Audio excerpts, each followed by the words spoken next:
would like to welcome the Minister, the Department, as well as the guests of the Minister who are here with us in the gallery. And to say to all of you, you are welcome. There are certain rules that apply to those of you who are in the gallery. While we welcome you as our guests, I also want to advise you that if there's something the Minister says that really excites you and you want to clap your hands, please don't do so. You can just smile and nod, or any non-action that won't disturb the House.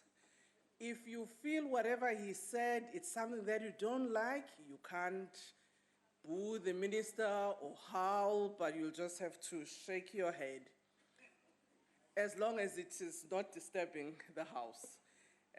Members in their seats, time and again, they can do a bit of noise, but not to drown the Speaker. You are all welcome. I'll now ask the Secretary to read the first order. Debate on vote number 15, Higher Education and Training Appropriation Bill. Honourable Minister.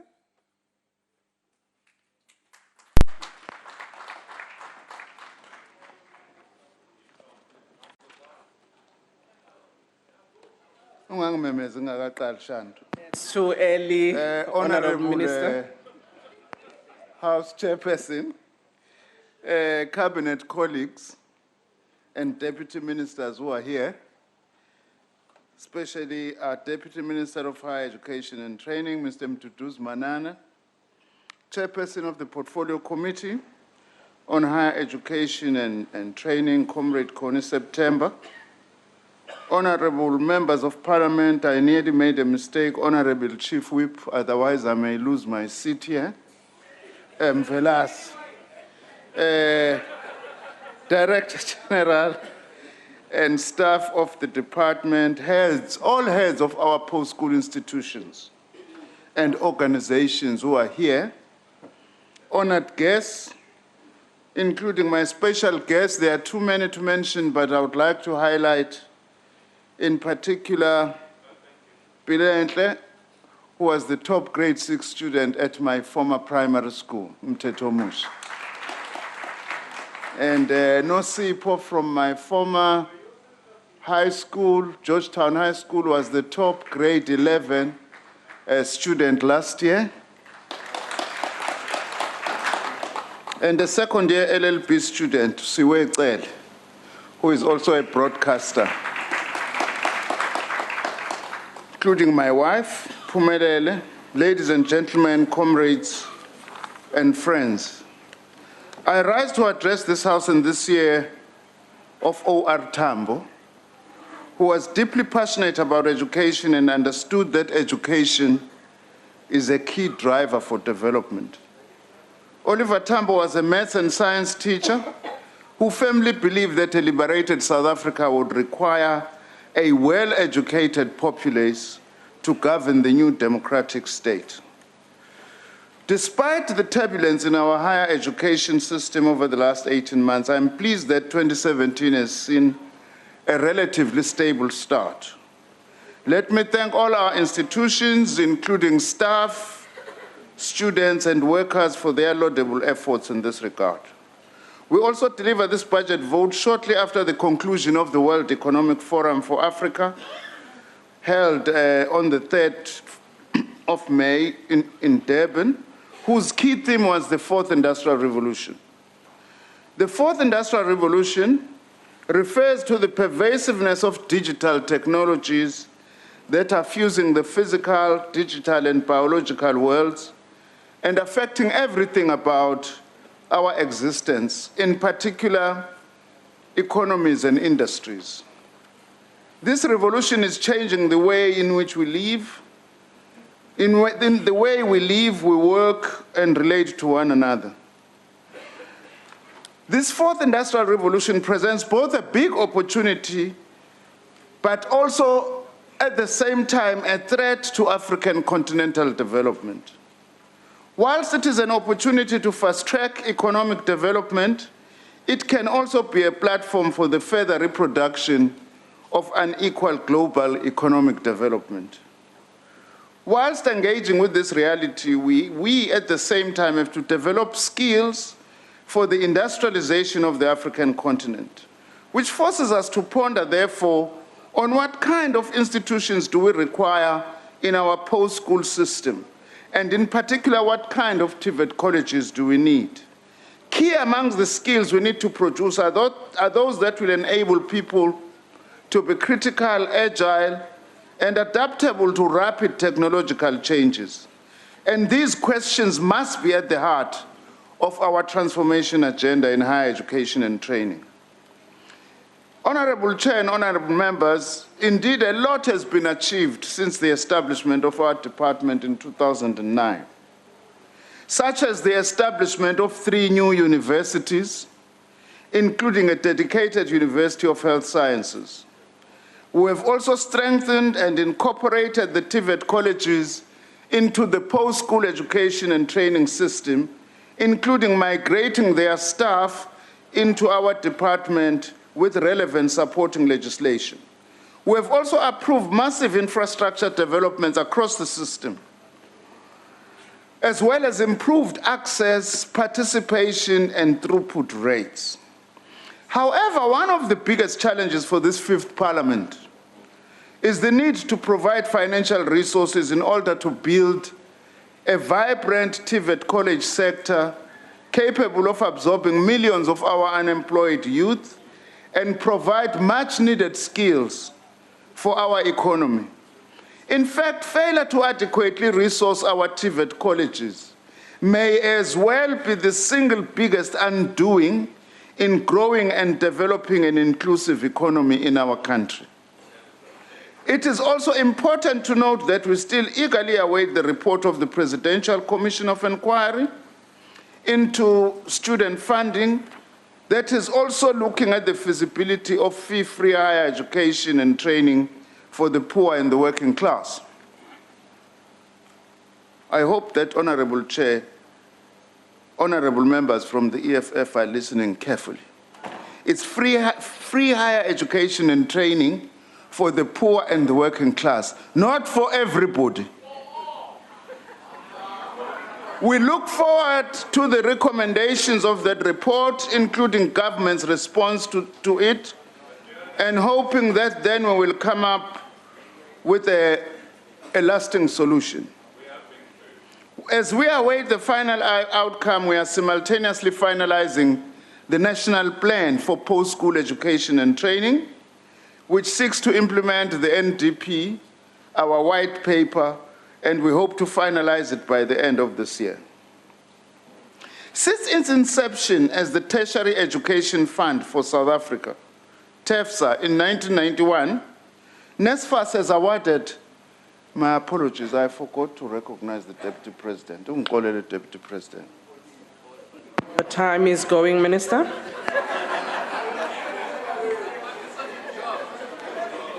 My apologies.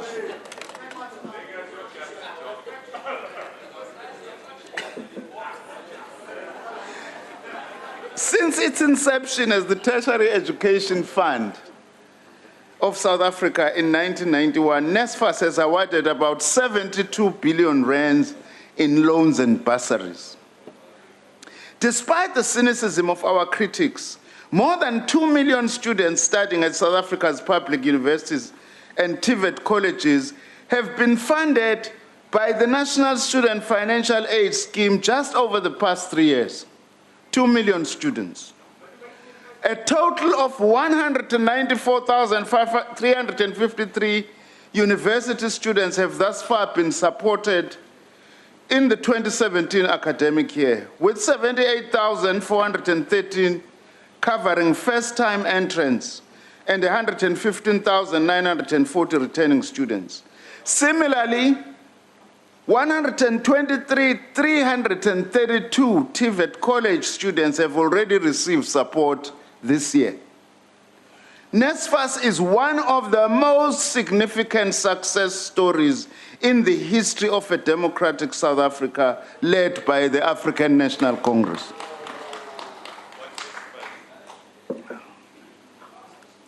We are also acutely aware of the administrative challenges facing NSFAS, and we are working together with the board to address these as a matter of urgency.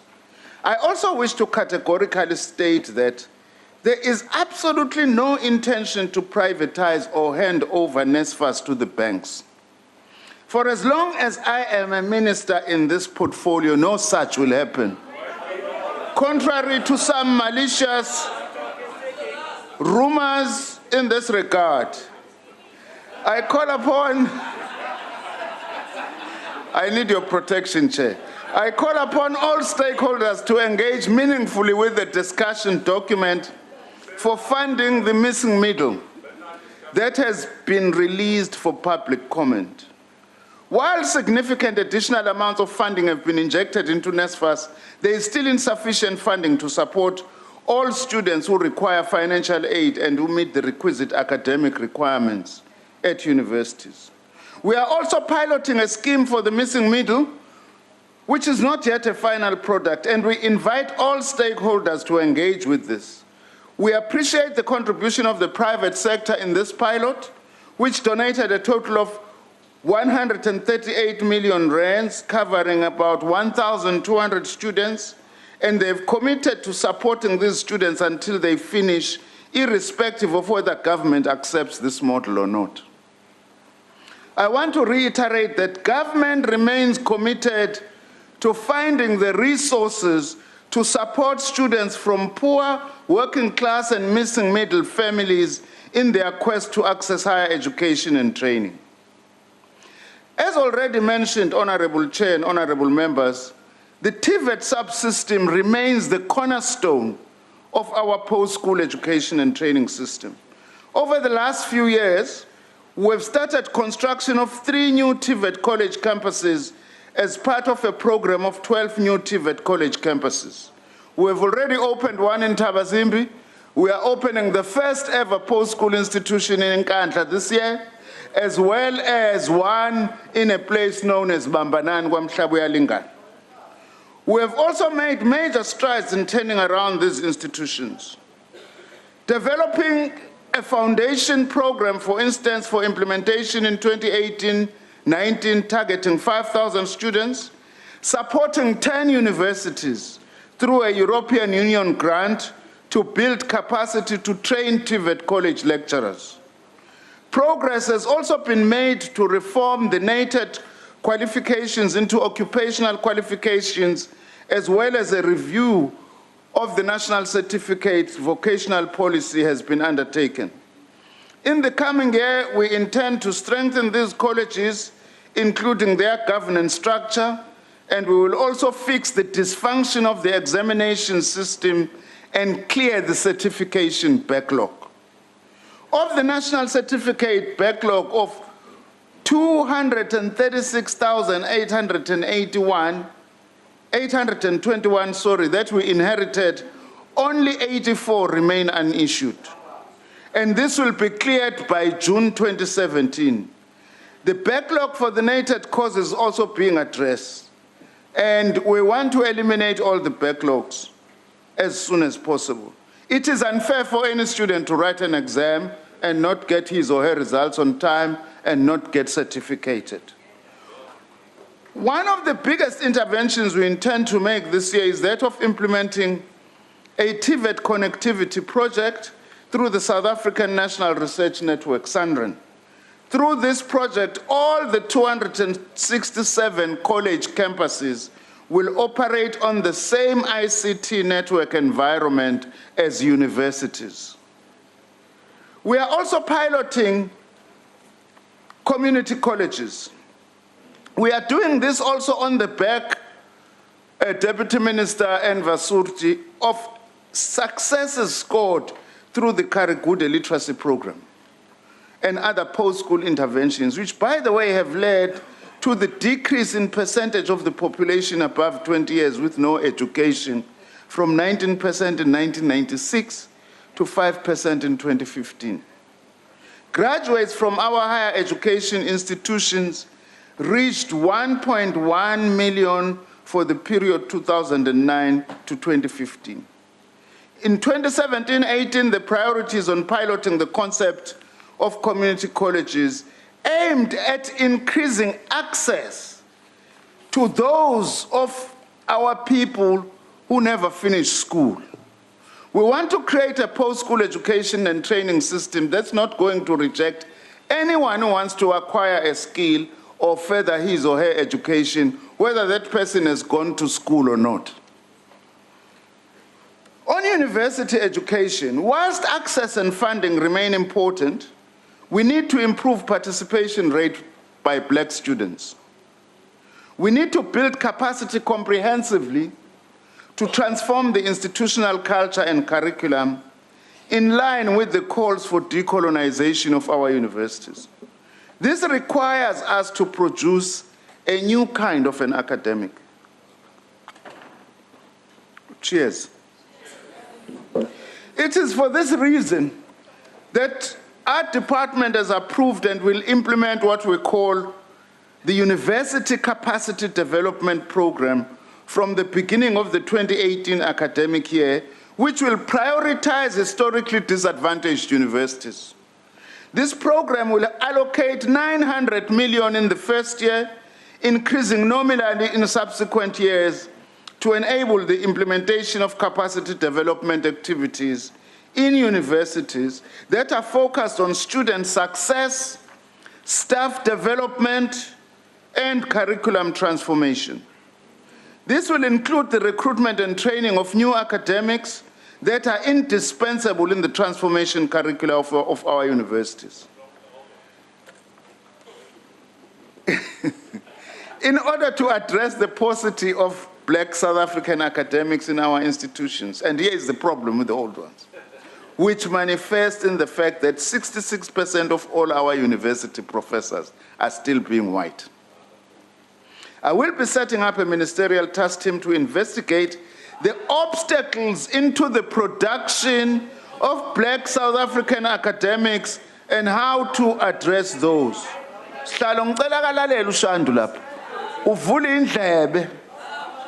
This task team will be chaired by the former Deputy Vice Chancellor of UNISA, Professor David Musoma.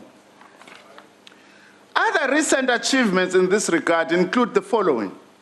We have invested 200 million rands in the Teaching and Learning Capacity Development Program through a partnership with the EU, a 20 million rand partnership with the United Kingdom's Royal Academy of Engineering on a program to strengthen engineering education in South Africa. We also have a partnership between the National Skills Fund and the National Research Foundation that has enabled the establishment of 6 research chairs focused on aspects of post-school education and training. We have also made substantial progress towards the development of the Central Application Service, and we have achieved some important advances here. A policy on the Central Application Service was published for public comment in 2016, followed by extensive consultation. This will be finalized this year and systems procured for testing in 2018-19. We have also committed to dealing decisively with the challenges faced by historically disadvantaged institutions and to ensure that all our universities are in a position to deliver high-quality education.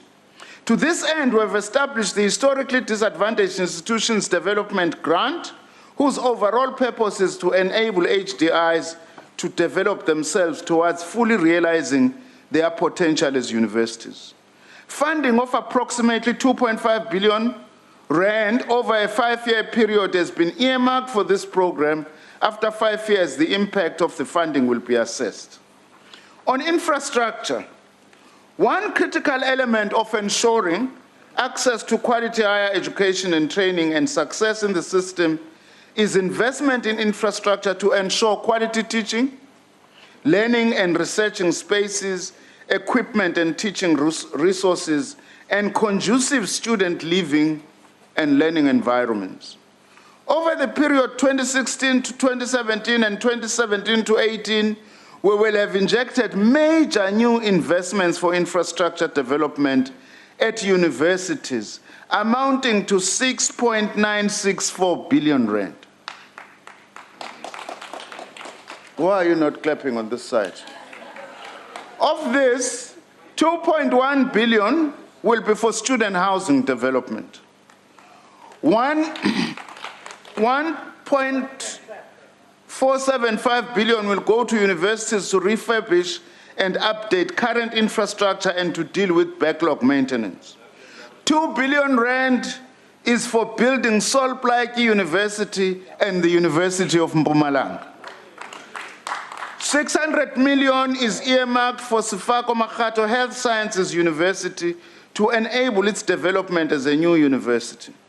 248.9 million is for infrastructure projects at historically disadvantaged institutions, and 300 million is for priority projects to be identified by universities and which may include improving disability access, well-founded laboratories, security upgrades or infrastructure and communication technology developments. The Department's Student Housing Infrastructure Program, SHIP, is a major priority for our department. The Ministerial Task Team on Student Housing report, which I received in 2010, highlighted major challenges in this area, including maintenance and the need to build approximately 200,000 new beds for universities alone. And we also need accommodation for TVET colleges as well.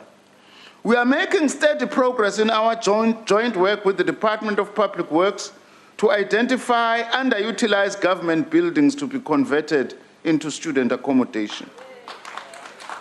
Given the large shortages in this area, our universities and colleges, unfortunately, will still have to rely on privately owned student accommodation facilities. We have policy in this regard on how these should look like. I, however, intend undertaking research to establish ownership patterns in this sector in order to ensure that there is meaningful participation by all South Africans, especially Black African owners, and participation of youth and women, including cooperatives. However, government continues to fund publicly owned student housing across our universities. At the new Sefako Makgatho Health Sciences University in Ga-Rankuwa, we have, for instance, allocated 1.2 billion rands over the next 4 years for infrastructure development. Part of this funding will provide decent housing for the students. We have already started with the first 2,000 beds. From next year, students who are now bused daily to accommodation 50 kilometers away in the Pretoria CBD will be properly housed on campus. At the center of building an expanded, effective, and integrated post-school system is our skills development system. I have re-established SITAs from the 1st of April 2018 until 31st of March 2020, and also extended the National Skills Development Strategy for the same period. Whilst the re-establishment of the SITAs does not imply appointing the same individuals into their boards, this will allow the process of extensive consultation, legislative changes, and change management in anticipation of the new system to be ushered in on the 1st of April 2020, as the Deputy President indicated the other day in answering questions. Since the establishment of our department, I'm amazed the DA says I must shut this down. You know the amount of internal party training of the DA is funded by the ETDP SITA. Yes, bayayisebenzisa bayidla, ungabezwa bethu asiyivale nje, abayisebenzisi bayafa. Since the establishment of our department, many interventions have been made in the skills development system, aimed at improving efficiencies, including artisan training that our Deputy Minister will elaborate upon. On the National Skills Fund, we have continued to support key developmental projects while also funding other national priority projects, including the growth of the TVET sector. Some of the notable funding areas include 2.5 billion rands towards construction of new TVET college campuses, 2 billion rands committed to DHET projects over the MTF period aimed at building the capacity of the post-school system. We also support approximately 15,000 students per annum in scarce and critical skills through partnership with NSFAS and NRF. Unfortunately, the student who passed away at the university, at the Walter Sisulu University, Mr. Manchonjo, who was doing his final year in medicine, was one of the students who were benefiting from this money from the National Skills Fund. May his soul rest in peace. The Human Resources Development Strategy of South Africa 2010-2030 was approved by Cabinet in 2010. Since then, government has launched the National Development Plan and the Medium-Term Strategic Framework, which has necessitated that we develop a new strategy. I wish to take this opportunity to thank the Deputy President, Mr. Cyril Ramaphosa, for his sterling leadership role of the Human Resources Development Council. In conclusion, allow me to thank all the staff of our institutions for their efforts. I'd like to thank employers that are opening up their workplaces for training. And I'm grateful to our Deputy Minister, Mduduzi Manana, the staff of the department led by our DG, Mr. Gwebs Konde, as well as my personal staff in the ministry. Finally, my sincere gratitude also goes to the President and my cabinet colleagues for their support. I would also like to thank my wife and family for continuous support they give me. Together we will move South Africa forward through the provision of quality and affordable post-school education and training. Thank you very much, Minister. Amanda. Thank you very much. This has been a very interactive presentation, Minister. As you are presenting, I could see your colleagues from your committee chatting with you and asking you questions, and you answering in the process. Very interesting. Honorable Chairperson, Connie September. Thank you, Honorable Chairperson. Honorable Deputy President, Honorable Members of Parliament, all the visitors in the gallery, and the entire education fraternity that we have here today. As the ANC in support of Budget Vote 15, 2017 indeed is the centenary year of Comrade Oliver Tambo. He lifted the importance of education to new heights by strongly advocating for youth to further their education as an option as opposed to joining NK only. Comrade Tambo himself, a teacher, understood and was passionate about education because he understood that it causes heightened consciousness and humanities are the biggest benefactor. It was also part of his conviction and belief that South Africa would be liberated and that the phase would require a well-educated cohort for governing a democratic state. Comrade Tambo decided to study science, as we heard earlier.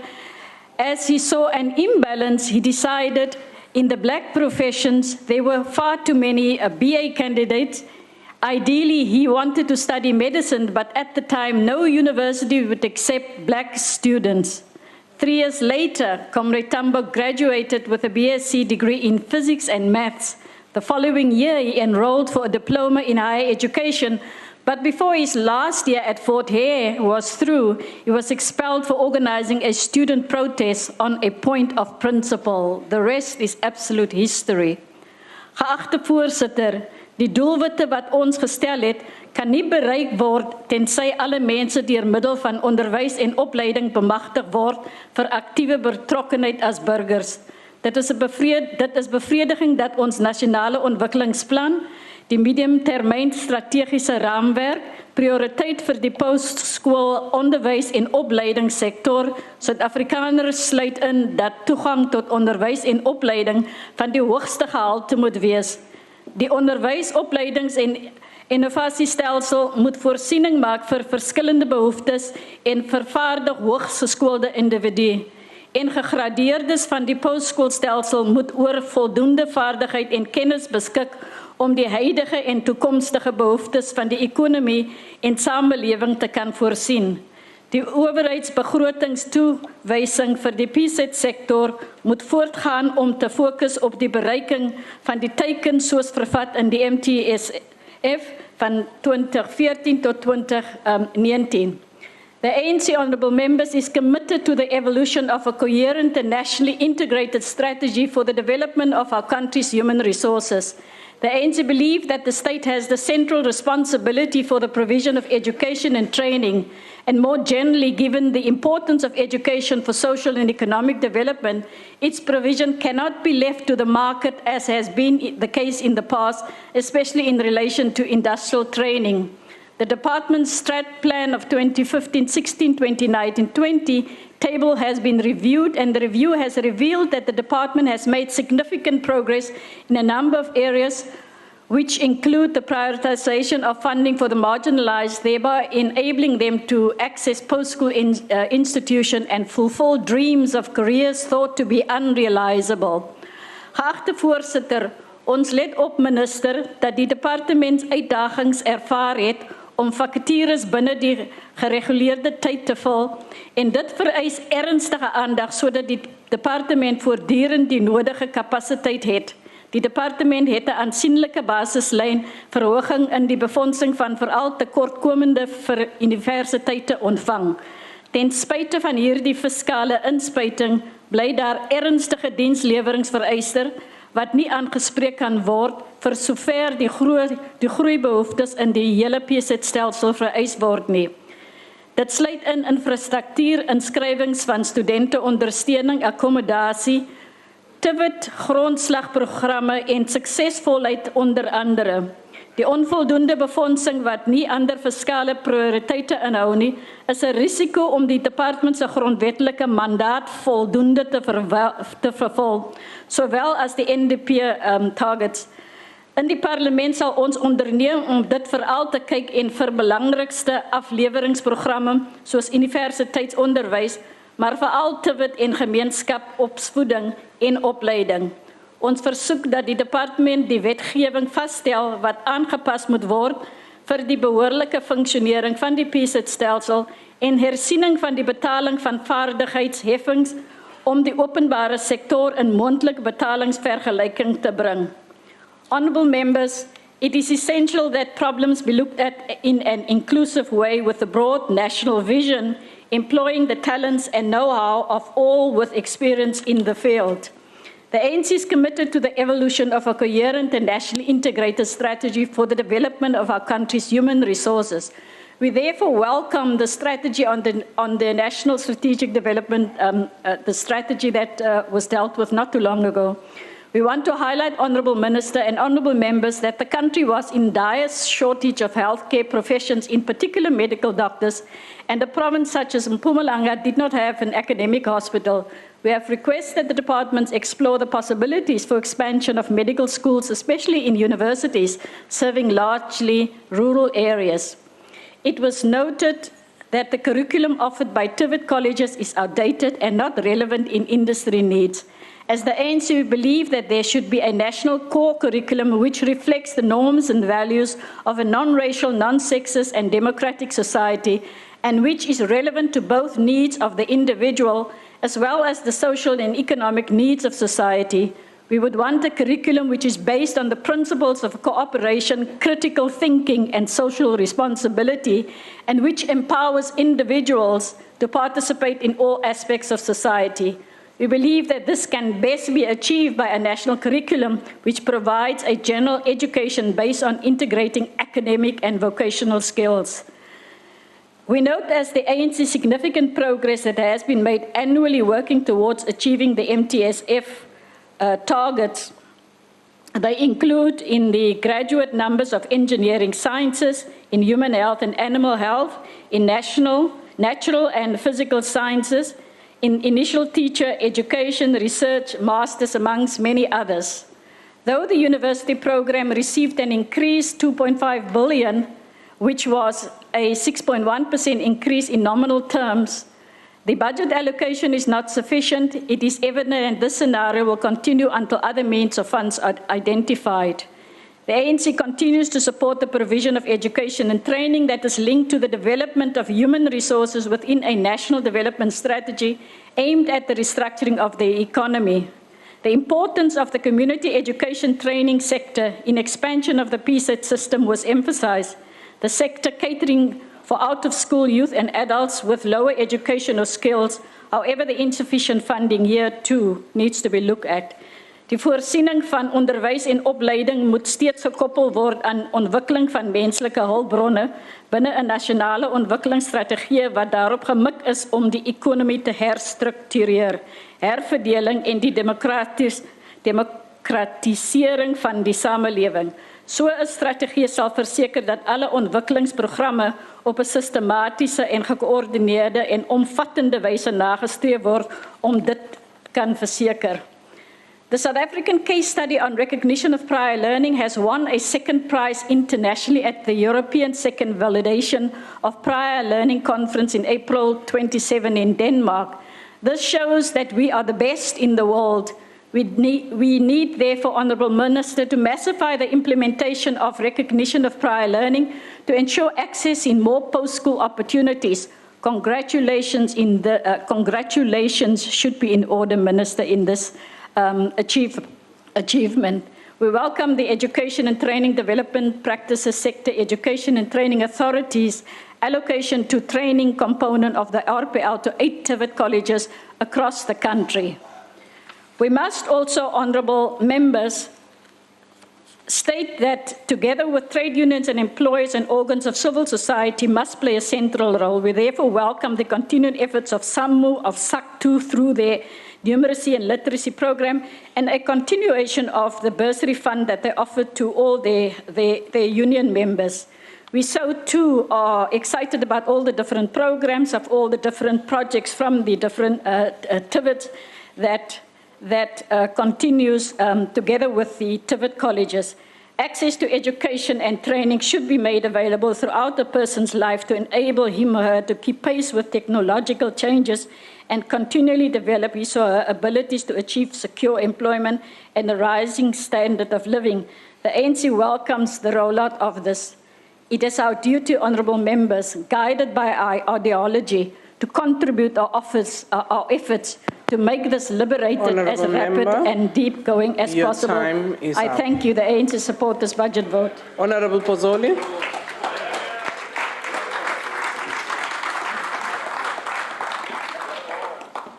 Madam Chair, here comes the cynic. In fact, higher education is stagnating. I mean, I don't wish to diminish the very real achievements of this department, but it now seems to have reached a certain limit. The ANC-run economy is a vast Ponzi scheme, and it's running out of money. The bottom feeders who rely on patronage for their well-being are getting anxious. More loot needs to be found to appease them. And so nuclear energy must take priority, even if it means bankrupting us all. For only through a huge scheme like this can enough swag be found to mollify those who depend on the politics of the belly. Other budget items of unquestionable social good are neglected if they can't be plundered. Higher education is one of these, and so as a sector, it is stagnating. We might be forgiven for thinking that things are going much better in higher education this year. Measured against our low standards for stability, only a handful of reports of rioting and protests have emerged in the past few months.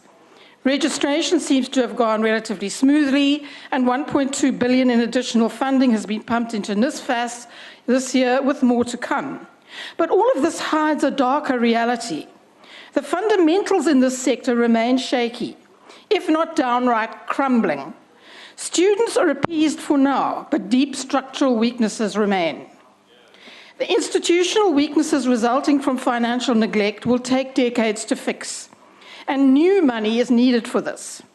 But instead of new money, the 5 billion current higher education boost has mainly been taken from within higher education itself via the skills levy, without any guarantees that the skills the levy was designed to produce would be forthcoming. Not only that, An increase in NSFAS funding does not represent a real change in income for universities and colleges themselves. Putting money into NSFAS assists students, of course, and this is a good thing.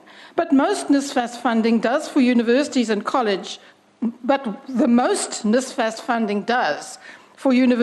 colleges themselves is to reduce what is owed to them by students. This is important, but it does not address the fundamentals.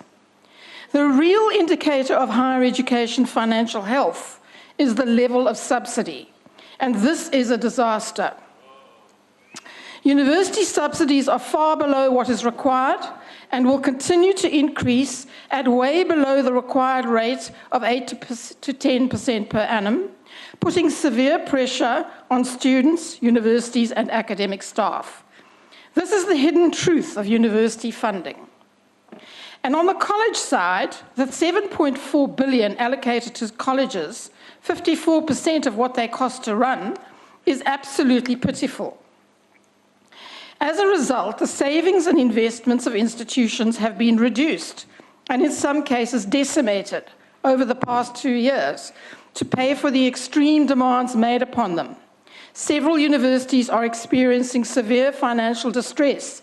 Rescue funding might be needed. So serious are the challenges that the department has reduced its growth targets for the next 3 years. 1/3 of our university students, some 300,000 of 900,000, attend UNISA. But UNISA is now bursting at the seams and has had to reduce its numbers, slowing the department's growth ambitions for universities. So the universities are stagnating. This is nothing compared to the colleges. Planned growth for 2020 is down from 1.2 million to 700,000. 500,000 students will not be offered a college place as planned. Our TVET colleges are outdated and students are not flocking to attend them. Built in another era, they flounder in the modern economy and they struggle to find staff with the requisite experience or students with the requisite school subjects. So much for that fourth industrial revolution. So the colleges are stagnating. The CETAs too, meant to provide us with another route to skills, control 13.6 billion. This should go a lot further than it does. Many of the CETAs remain shaky, rent-seeking institutions. The minister has abandoned all of his plans to restructure the sector until 2020, and nobody knows what will happen then. So the CETAs are stagnating.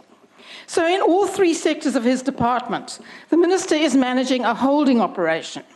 Perhaps he's looking forward to 2019 when he retires after the ANC loses the election.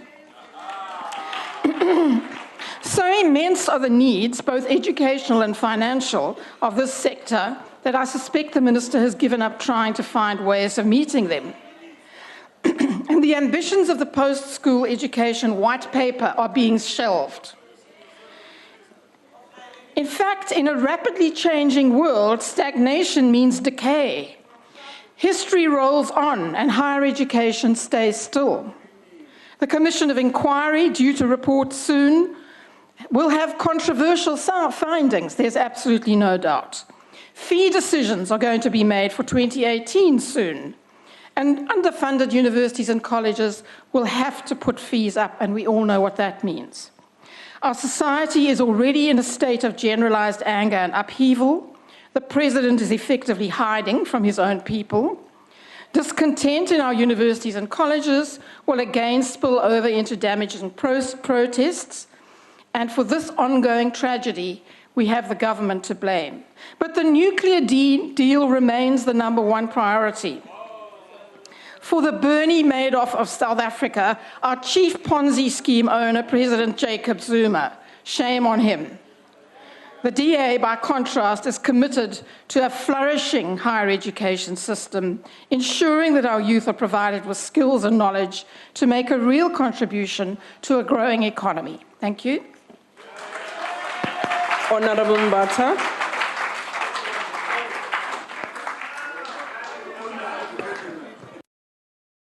Chairperson, Honorable Minister and your Deputy, there is no amount of colors, green, black and gold, that can make us to support this budget.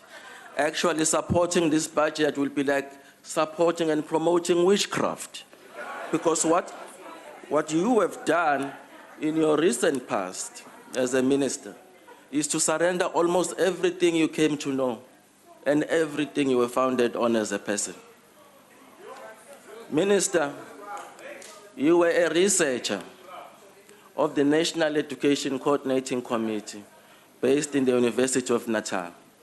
We fought with you side by side. We said our struggle will be that of a people's education for people's power. What happened to that? What we have now is your red tie. That's all we have. We need you back. The system misses the old blade. You need to go back to the drawing board. What went wrong? Nothing went wrong. You just did not take a political decision. Nobody said it was going to be easy to provide free education. Nobody ever said. But our generations demanded it because it was a generational struggle. It cannot be betrayed by an ANC out of convenience. You did the first deal, arms deal. You continue to do a nuclear deal. How about educating your own people? Free education is viable. It is there. But the tricks and the tenders, in fact, that fees commission is another tender. We will never support a tender. We need a political decision. There is no amount of inquiries, Minister, that are better than your bold self. Go back to your bold self. You knew what we wanted to achieve. You knew that our people during apartheid were deprived of education, in particular higher education, and then the land was stolen. Those were two basic principles. That's why we said it will be for people's power, so that we return them to their rightful dignity. Now, you are the only minister who have the association of the past education movement and the future. Yet, you are the most coward. You should remember what we were struggling for. You have not tried an inch. Now, some of you are leading regions of the ANC, you don't even understand the ANC. What we need is a system of education. Order. Honorable Mbata, can you take your seat? What's the point of order, sir? House Chair, is it parliamentary for Honorable Mbata to speak with his hands in his pockets? Honorable Chief Whip, can you take your seat? Honorable Mbata, proceed. Honorable Minister, Order. Proceed. We have a university system that consistently displays the past. You rightfully said the staff across universities are growing old and they are growing more whiter. It takes us longer to present a new generation of mixed academics. It's 23 years, Minister. Your TVET college system, you first broke it and then you rebuilt it. Your cadre asthma crippled the college system. We were a supplier of teachers and nurses. Your cadre asthma destroyed all that. You come in, you rebuild it. Now, when you rebuild it, what do? You engineer a curriculum that will satisfy young people, draw them back to the system, but also associate the world of work with the world of education. And this is not happening. It's a waste of parents' money to go to TVET when after completing, there is so much cloud hanging over every site of TVET. It's a problem. But guess what? Who goes to TVET? It's majority black African female. Your white counterparts, our white counterparts, are not going into TVET. So the system, again, is breeding a new form of racism. At the end of it all, we will have more white professionals, more white artisans, less African, less female. Now, the SITA system, it's a criminal syndicate. The SITA system, it's a criminal syndicate. All the people you put in there are former union this and former union that. And most of them actually are there to steal. They are not there for the vision of the institution. Now, NSFAS, when we said we want people's education for people's power, we never had NSFAS in our mind. In fact, NSFAS in its previous name was created by the Nationalist Party. And the only thing you did, you connected the dots. You did not start something that is ANC. Order, Honorable Mbata, your time is up. Thank Check you. on your left. It is Honorable Carter. Thank you, Chairperson. Chairperson, the crisis in our higher education sector is a consequence of years of funding neglect by government. Whilst the focus has been on trying to plaster over the festering student fees crisis, the real crisis, the severe underfunding of our universities over the past 2 decades, has been neglected. Consequently, fees will continue to have to increase. Apart from our universities, the department is also responsible for many other entities, many of which are underfunded. There are problems with the settling of a recently transferred TVET colleges, resolving the ongoing and despicable certification disaster. We can rightfully say questions have been asked and the department is not answering it. 2009 to 2011, students from FET colleges have still not got their certification. What is happening? Endeavouring to create community colleges, stopping the rot and rampant corruption in our SETAs, and revamping NSFAS. Our entire higher education system is unstable and is at risk.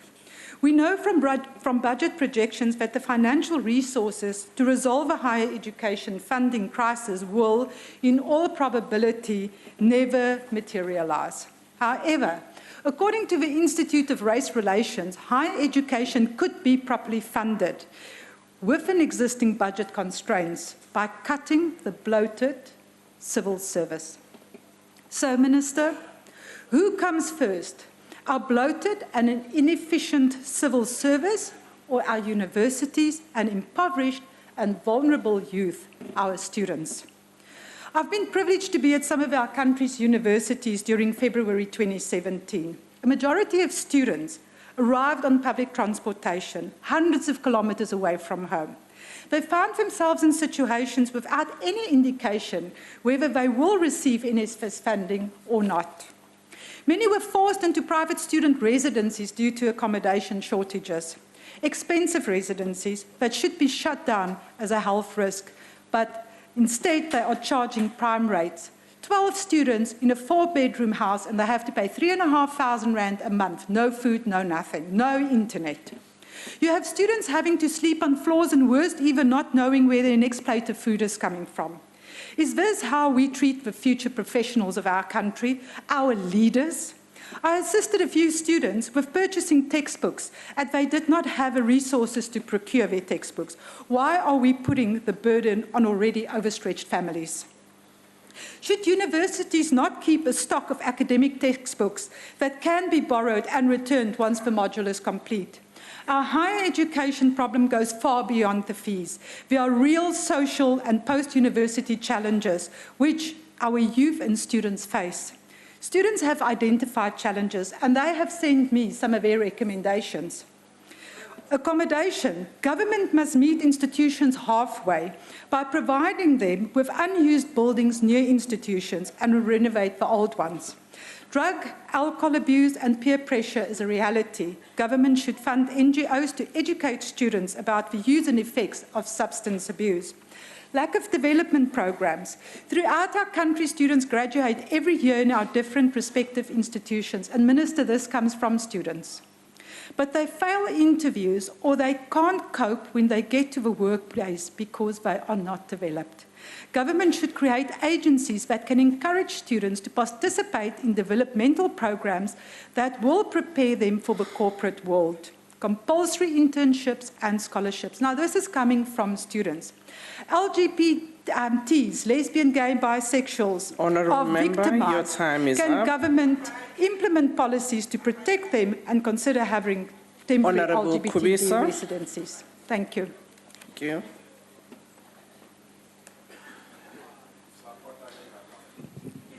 House Chairperson, thank you very much. Honorable Ministers, Deputy Ministers, and Honorable Members. This debate on higher education budget comes at a critical time in our democracy when our economy has been downgraded to junk status by some rating agencies. This is a huge challenge, Chairperson. I'm mentioning this because there is indeed a correlation between the economic level or status and the quality of education we give to the learners or students, be it basic or higher education. The National Freedom Party believes that education and quality of education, for that matter, is very crucial for social and economic development. Some reports say that about 36% of post-school graduates languish in unemployment. Yet, Chairperson, they've got degrees, diplomas, certificates, etc. There is no doubt that the production of scarce skills and the effective addressing of the NDP and what the 9-point plan hopes to achieve depends on the quality of our education from grade R to higher education. This talks to quality and caliber of the curriculum. The NFP believes that there is a need to massify, but there's a need also to ensure that there is quality. There is absolutely a need for a total paradigm shift. The school curricula, the university curricula should address work-related needs. University and TVET education must address the needs of the job market and also introduce our students to the rigors of business and entrepreneurship. Funding for TVET colleges must be increased in order to meet this need. The National Freedom Party welcomes the budget. We, however, voice our concerns with regard to the fact that there is still a backlog with regard to the issuing and the releasing of certificates. We are aware that the department has put at least 3 months by which they will be able to release certificates for students that have graduated, but it's unacceptable, as the Minister said, that students do not receive their certificates on time. We stand firm on our call for free higher education, quality education. We know the efforts of the chair of NSFAS, his team and the department ensuring more of our students get funding. However, it is also concerning that sometimes funding comes very late, Chairperson, for those students who have qualified to get funding, very, very late. And as reported by the chair of NSFAS, there are also huge challenges with the student funding model as well. That's what he said to the Portfolio Committee. In his presentation, he cited some short-term and medium-term risk. We also welcome the fact that there is an increase in the number of those students that have been funded, almost 406,470 to date for TVET and university students. We do note that NSFAS, as of now, does not have exact date of funding. However, Chairperson, we're saying to you, this department must ensure that we produce more PhD students for our country. I've said earlier on, we support the budget. Honorable Deputy Minister.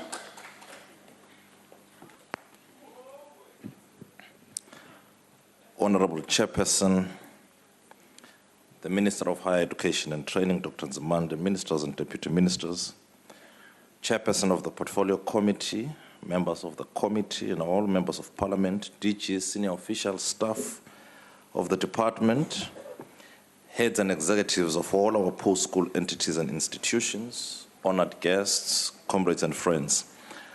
Honorable Chairperson, we rise to present the 2017-18 budget and program plans of the department during the year of Oliver Tambo, one of the greatest leaders of our country who never got to enjoy the fruits of his toil.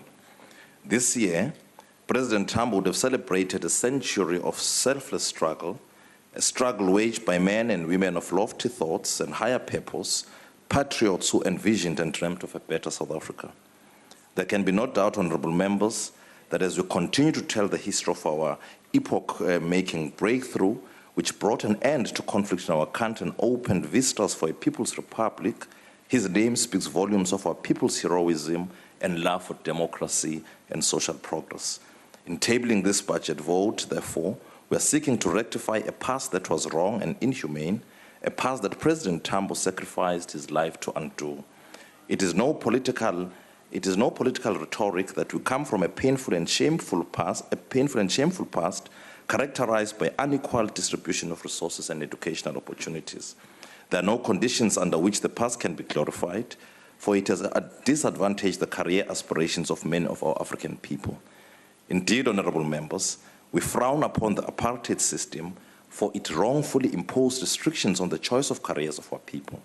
Our people could not freely and fully express their career aspirations, and as a consequence, most of them had no choice but to choose careers that deprived them the opportunity to participate more meaningfully in the economic activities of the country. The apartheid system did not acknowledge that choosing a career is a human rights matter, and President Tambo had this to say as he too was deprived to pursue a career of his choice, and I quote, "I didn't really want to be a teacher, but there was nothing I could do. Most of those who went to university became teachers. It was just the racial restrictions of Africans," close quote. Honorable members, inherent in this quote is a picture of the status of the apartheid education and its restrictive nature. Upon acquiring freedom, we embarked on a process of rewriting history. We re-engineered our education system, and we have since put in place legislative frameworks to guide us on our new trajectory. Honorable Chairperson, these are the proceeds of democracy. The legislative and policy frameworks that we have introduced play a crucial role in redressing the past and landscaping the future that we desire. The white paper for post-school education and training, in particular, is our expression of the future we aspire for our system, and it instructs us to establish, amongst other things, career counseling as an integral component of the post-school education and training system. In October 2014, a fully fledged career development service was established in the department. Our considered view is that no child should enter an institution of higher learning without a clear career direction.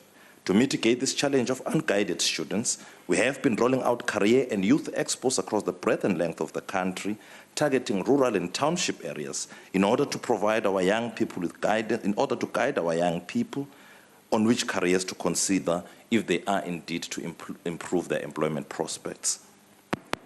These career expos, honorable members, will be rolled out to all 9 provinces during this financial year in our final push to disseminate information to our people on careers that are in high demand in South Africa so that they can make informed decisions and opt for study opportunities that lead to employment. Coupled with these targets, we have started rolling out the 2017 leg of the Apply Now campaign, where we're visiting rural and township schools across the country, disseminating information on the need for matriculants to apply on time to institutions of higher learning.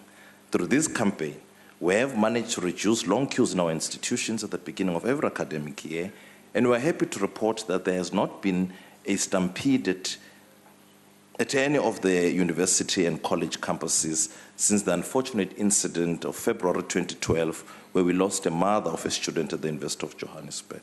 Honorable Chairperson, 3 years ago, we launched and declared 2014 to 2024 as the decade of the artisan, with the sole aim of creating a pipeline of qualified artisans who can play a crucial role in growing the emerging sectors of our economy and in turn create massive employment for our youth. To this end, we remain steadfast in our work of elevating the status and profile of artisans in the country. Our conviction to see our TVET colleges become institutions of first choice remain unfazed, and our robust and frank engagement with employers to open up their workplaces for artisan learners to gain workplace exposure remain uninterrupted. In this connection, we have initiated a program of visiting employers at their workplaces, and I must admit that this exercise has truly given meaning to the pursuit of closer collaborations. And I want to thank the SETAs for their active involvement in this regard. Honorable Chairperson, to build further impetus on the work we are doing on the artisan front, this year we will once again participate in the World Skills International competitions to be held in Abu Dhabi, United Arab Emirates in October.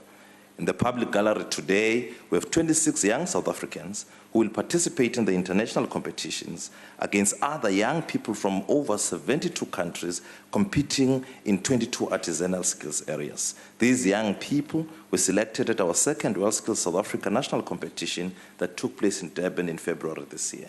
The competitions, honorable members, are another way of harnessing our energies towards building a strong artisan training system for our country, and they will certainly contribute in the overall economic growth of the country.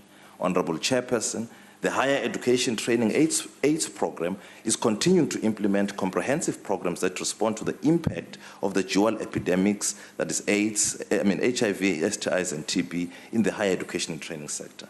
Today, we report with a sigh of relief, confident that the measures we have put in place will result in better returns on investment and better student throughput rates. As we reported previously, this initiative is aimed at developing HIV prevention programs for students and staff, capacitating facilities to provide treatment care and support for students and staff living with HIV, and providing HIV/AIDS services to related communities through outreach projects and practical training programs. Honorable members, during this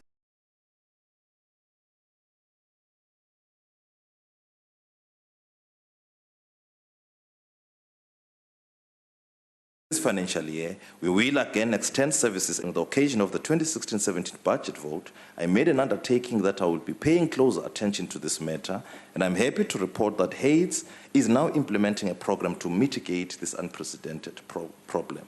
In this connection, I've already visited some universities and TVET colleges where we've had successful dialogues with students and staff on these matters. Further to this, a technical task team has been appointed to address issues of sexual and gender-based violence in the post-school sector with an aim of developing a policy framework that aims to provide practical guidelines for all universities and colleges on the prevention of gender-based violence at our institutions. And we say pansy with sex for marks and the rape culture at our institutions. Well, that was a live crossing to Parliament, where the budget debate on higher education and training is currently underway. Higher Education Minister Blade Nzimande in the last hour just presented his budget plans to the National Assembly.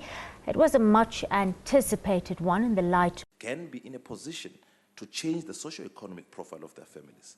Indeed, the challenges are immense, but our conversations with our partners in education and the communities at large, both formal and informal, make us wiser each day, and they help us make informed decisions. Such conversations assist to focus our thinking in dealing with challenges and opportunities that present themselves in our sector. Honorable Chairperson, let me take this opportunity and thank the ANC, the President of the Republic of South Africa, President Zuma, for the trust he has shown in me and the continuous support he gives us.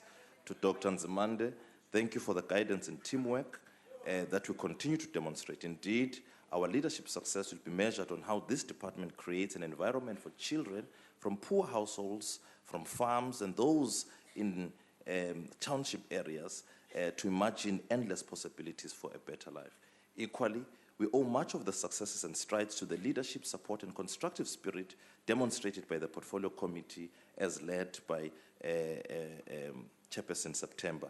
In the end, we are just politicians. The people whose actions help to transform our sector for the greater benefit of our nation are our civil servants at all levels. In particular, our senior managers as led by the Director General, Mr. Gwebinkudla Qonde, and other senior managers. We dearly appreciate your efforts. My family, friends, thank you for the love and the unflinching support that you continue to give me as I execute my work. Thank you very much. I join the Minister in presenting the 2017-18 Budget Vote 15 of the Department of Higher Education.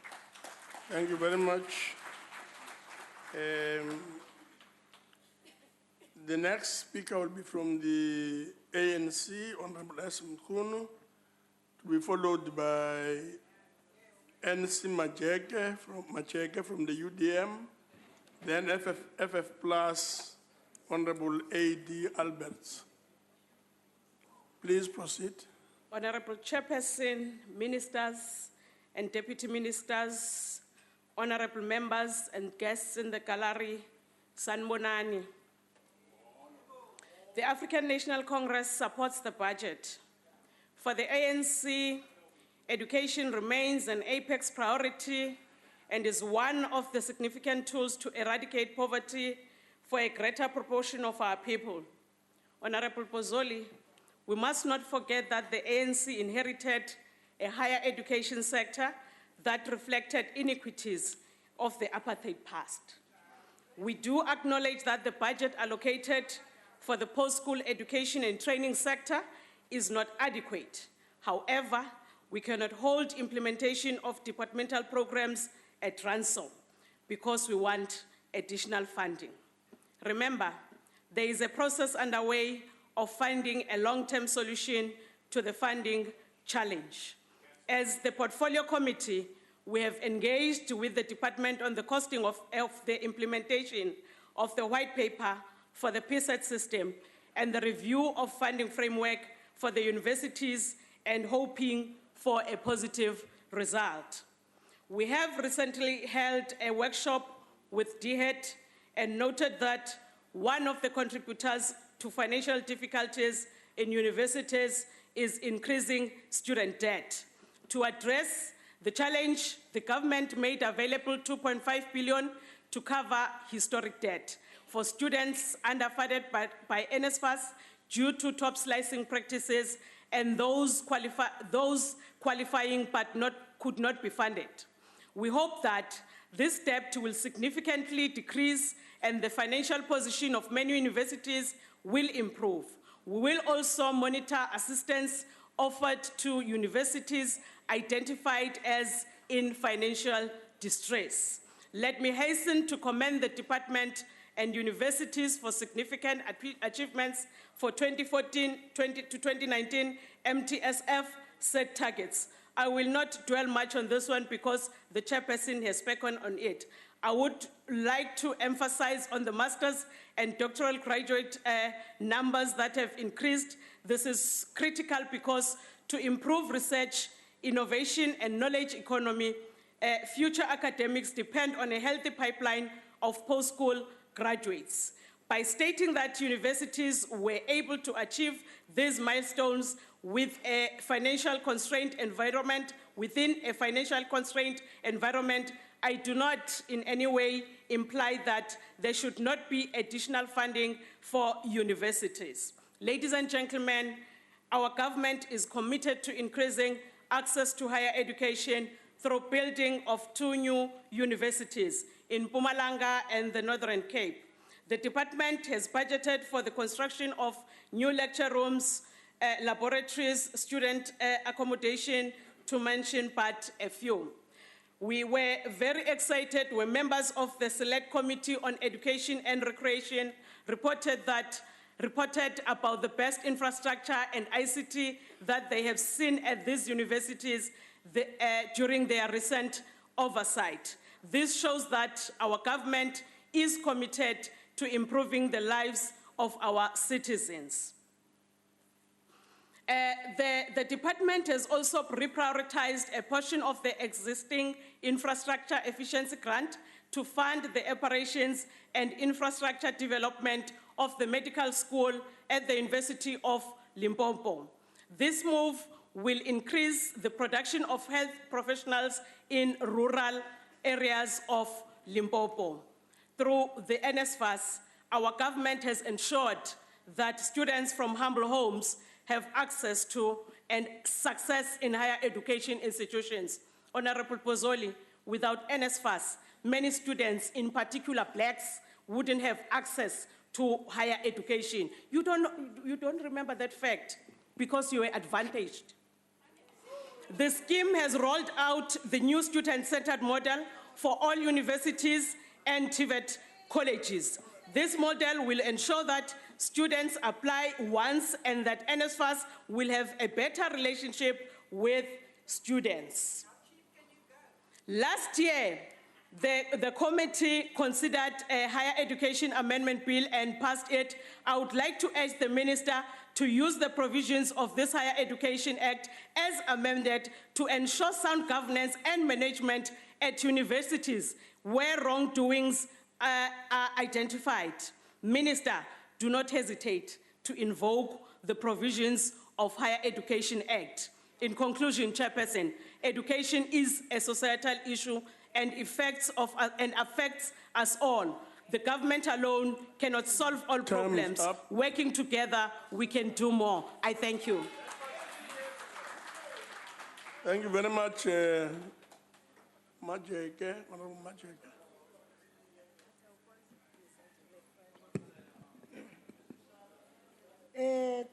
Thank you, Honorable Chairperson, Honorable Minister for Higher Education, honorable members, our guests at the gallery. The United Democratic Movement supports the budget vote number 15. We believe that there is more work to be done in the technical and vocational education and training sector. In this regard, we want to implore the department to make every effort to give the requisite attention to this sector of our skill and human capital development. The skilled workers that the TVET colleges are mandated to produce are critically lacking in our economy and society in general, as well as the quality that is produced from these TVET colleges. These include careers in engineering and electricity, tourism and hospitality, primary agriculture, health, information technology, and computer science. We appreciate the teacher training development strengthening, Honorable Minister, as you've just mentioned. We acknowledge the government support to the TVET through the National Skills Fund, which allocated more than 600 million in 2016, which was an increase from the previous year. We hope that government will pay more attention on, amongst others, the following challenges that continue to confront these TVET colleges. One, the challenge of poor quality of facilities, and even worse, the administration. The challenge has resulted to a shutdown of no less than 15 institutions in January 2017. The challenge of TVET students who graduate and have to wait for their certificates. The challenge of ensuring that the National Schools Financial Aid Scheme, NSFAS, is adequately funded to cover this sector. Your time is up. Chairperson. No, it's not. Huh? Oh, 46, sorry. 46 seconds. I thought for Mr. Sorry about that. For that, Chairperson, an additional minute.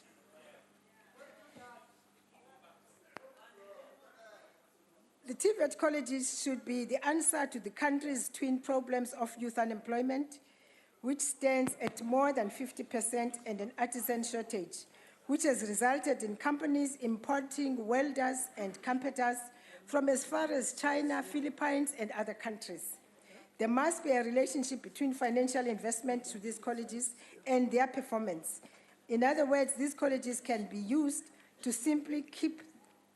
These colleges should not be used just to keep the youth from the street. We must make these centers of excellence. Finally, Chairperson, the litmus test, therefore, for the success of these colleges should be the extent to which they supply skills needed in the economy and improve young people's prospects of finding decent jobs. I thank you. No, thank you very much. Sorry for that. But we'll proceed and have the next speaker, FF Plus from FF Plus, AD Albert, who will be followed by MF Ngadi Main, and then the next person will be Professor C. Tim Simang. Thank you, Chairperson. Minister, as you would know by now, false promises are dangerous. We have witnessed how easily fees must fall, transformed into blade must fall, and the ANC must fall. You need to be careful about the commitments you make to students in this country, and generally the commitments government makes to South Africans. If you cannot deliver, do not make promises, as they will come back to haunt you, unfortunately. We have noted the Minister's concerns about the direction this country is going, and that replacing President Mbeki with President Zuma did not address the fundamental problems this country is facing.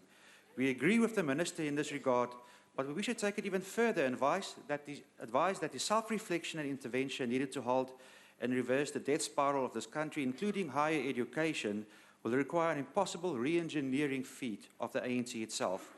For deeply ingrained in the ANC alliance's DNA is the Soviet-inspired National Democratic Revolution, another revolution that has now turned on its owner as service delivery implodes and education promises evaporate. Yes, you have a problem, a people problem, but it's because you have a thinking problem.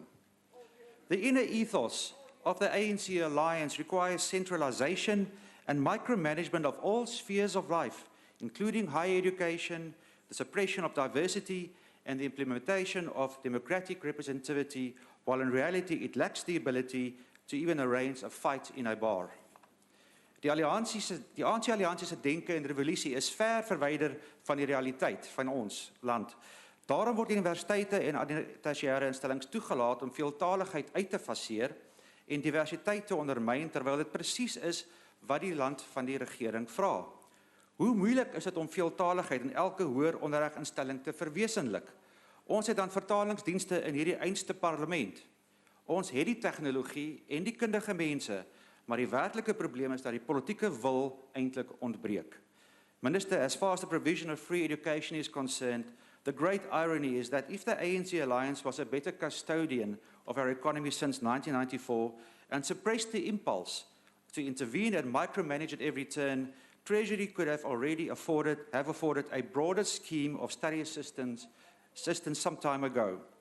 But it could not happen, for the essence of the problem that you are facing is nested in your thinking that a national democratic revolution can develop this country. But human-made revolutions only destroy, they never build. We see this in the slipping of our global university rankings, amongst others. Die enigste wyse dus waarop die ANC-alliansie sy gebreke kan herstel, is om sy denke te verander. Daarvoor is selfinsig nodig en erkenning dat hy 'n probleem het. Hierdie proses kan die ANC-alliansie van homself bevry en alle sektore van die samelewing wel op 'n groeipad plaas, insluitende hoër onderwys. Of die hoop sal beskaam, sal net julle weet, en of julle sal oorleef, sal ons wel in 2019 sien. I thank you. Thank you very much. We then move over to Honorable M.F. Ngadime.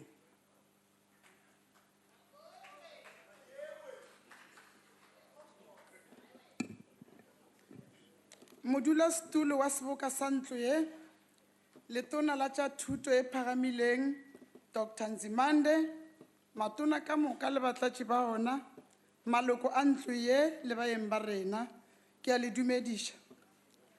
Ntlha ya taba e tšwelela ka thuto yeo e re sepetšang bošego, gomme re e leboga bose le dikholetšheng tša rena.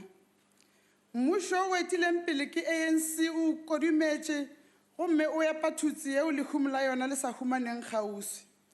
The ANC support the budget. Education continues to be the #1 priority for the ANC.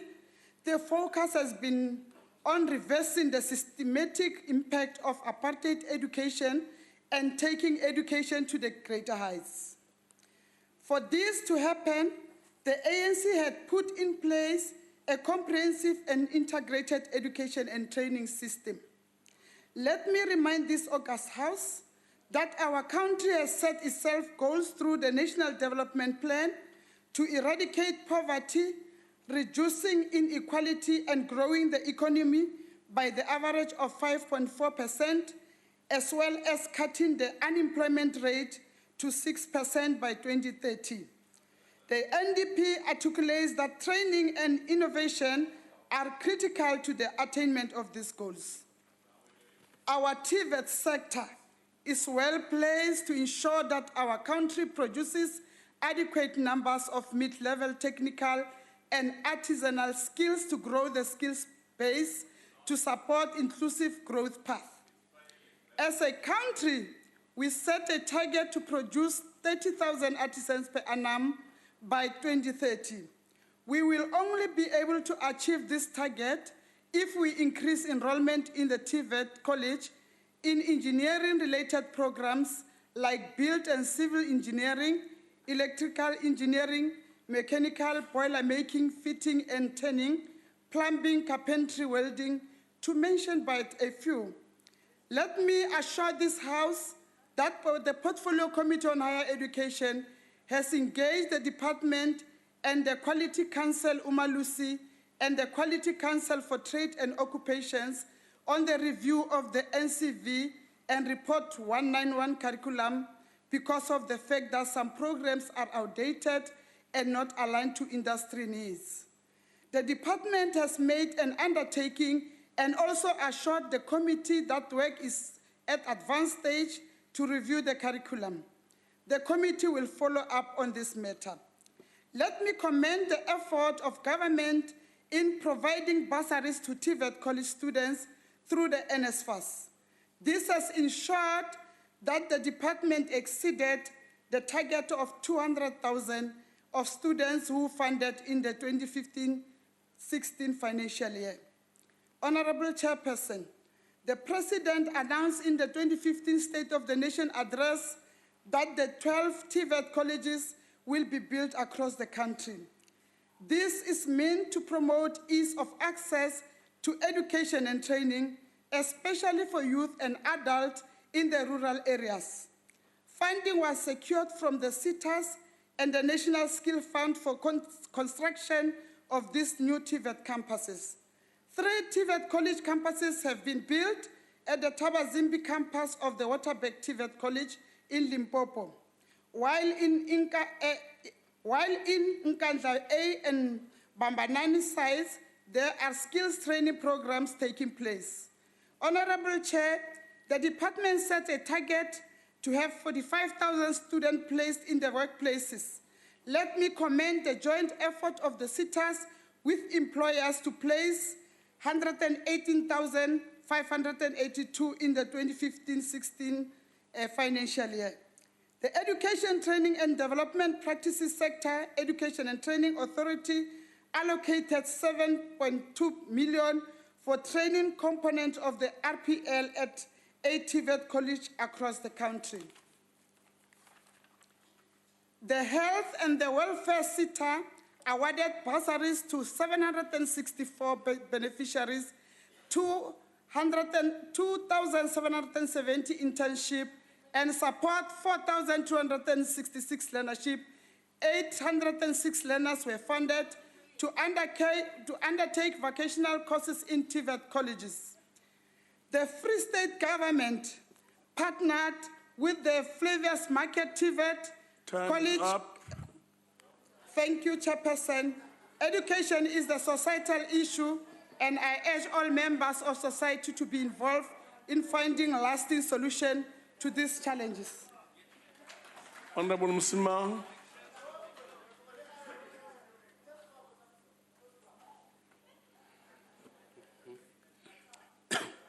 Thank you, Honorable Chair, Honorable Minister Nzimande, other ministers, honorable members. Quality higher education is key to any developing and industrialized state. Even more essential, however, is the technical and vocational education, because it is this sector which produces highly skilled workforce, which is a driver of economic growth. It is unfortunate that this basic fact did not dawn on the minds of the South African government until 2015, more than 20 years into democracy. Only in 2014 was a white paper on higher education and training released with a focus on production of post-school graduates, which would have adequate skills to meet the current and future needs of the developing economy and society. Based on these objectives of the white paper, the Department of Higher Education and Training took over the FET colleges from the jurisdiction of basic education and converted them into technical and vocational education and training colleges, known as TVET colleges. To bolster this turning point, 2 very significant resolutions were taken. Firstly, to set aside 10 universities to offer TVET lecturing qualifications by 2019, so as to support the quality of lecturing. Secondly, the building of new TVET campuses and student accommodation was given priority. This was to help South Africa realize the proposal in the National Development Plan, which stipulated that the number of technicians and artisans enrolled every year should increase from 670,000 in 2013 to 1.238 million in 2019. The IFP complimented the department, believing that it was leading the education sector in the right trajectory, but this was only in 2015 to 16. After only a single year of the apparent commitment to growing and expanding this sector, the government has made a right about turn. In the 2017 to 18 budget that is considered today, the budget of this sector has been drastically cut with dire consequences for learners in this sector. For instance, the available funding covers 62% of all students and 38% are not funded. The building of more campuses and the relevant infrastructure is put on hold. There are very few TVET colleges that have qualified lecturers with adequate teaching and technical skills, and this is affecting the put-through of the remaining colleges very negatively. This is simply not commensurate with the NDP targets. In fact, it leads one to the conclusion that the government is not wholly committed to this sector, which is probably why it received attention only in 2015. In this presentation, I focused only on the situation in the TVET college sector. However, this does not imply that there are no discrepancies in other sectors of the higher education system. I only concentrated on the TVET colleges because of its significance in producing the workforce that aligns to the needs of the labor markets. The IFP supports this budget. I thank you. Thank you very much. Next will be Honorable Sid Datley from the ACDP, followed by Honorable AP from the West Asian from DA, and then Honorable E.K. Siwela from the ANC. Please proceed. Thank you, Chair. The ACDP will support this budget, which has to a large degree received priority attention, but we agree with educationalists that before Treasury and Parliament decide the fate of higher education and tertiary institutions through the budget decisions that we make, a national summit is needed for South Africans to decide their priorities for themselves. And if they agree to commit to achieving free quality education, it will require sacrifice. In the words of Professor Adam Habib, Wits Vice-Chancellor, if, for instance, we have to find 50 billion rand for freeing higher education, the question is, why are we putting it in higher education? Why are we not putting it in early childhood development or the national health system? Society as a whole needs to say, we are prepared to do this. We're going to focus on recreating our economy. We need skills. Very importantly, they must say, we are prepared to sacrifice. It must be everyone's choice, but the reality is that the drivers of the Fees Must Fall campaign are deeply political, and it could well be that no solution will be enough to satisfy the various political agendas that will stop at nothing en route to their collective and individual goals. But the increased taxes implemented by ex-Finance Minister Pravin Gordhan will be just the tip of the iceberg for all productive members of South African society if the dominant opinion continues to be that every demand must be met, and that the greater the violence, the greater the chance that those demands will take precedence over all else. We are all in this together, of course, and there's no doubt that the Fees Must Fall campaign has had an impact, but unless we put the country first and reject destructive calls to action, and I'm talking to the opposition parties here as much as anyone else, we are going to stand guilty of depriving present and future generations of the opportunity to become part of a thriving economy and progressive nation. Thank God wisdom prevailed during the struggle when the call was made for no education before liberation, and it was rejected in favor of education for liberation. The ACDP supports free education for the poor, yet in the pursuit of it, we do not condone the destruction of property and violence. Spending on post-school education over the next 3 years for universities and student funding is the fastest growing part of the budget. It is encouraging, however, to observe the way business professionals have teamed up to build the new student financial aid program aimed at addressing the flaws of NSFAS, the NSFAS model. And everyone carries their own costs, and this includes lawyers, actuaries, bankers, and accountants. Government contributed 1.9 million, that's 83% of the 2.3 billion cost, to implement the 0% fee increase. And the other 17% came from just 12 universities. Your time And is my up. time is up. I almost got there. Thank you. Thank you very much. Honorable van der Westhuizen. Chairperson, honourable members, we all shared a dream in the 1990s, and some of the previous speakers referred to that. In this dream, poor South Africans would be able to break the shackles of poverty and unleash their potential through a well-functioning education and training system. The transformation of technical colleges to TVET colleges and the introduction of the National Certificate Vocational as an alternative to the school's senior certificate were in support of that great dream.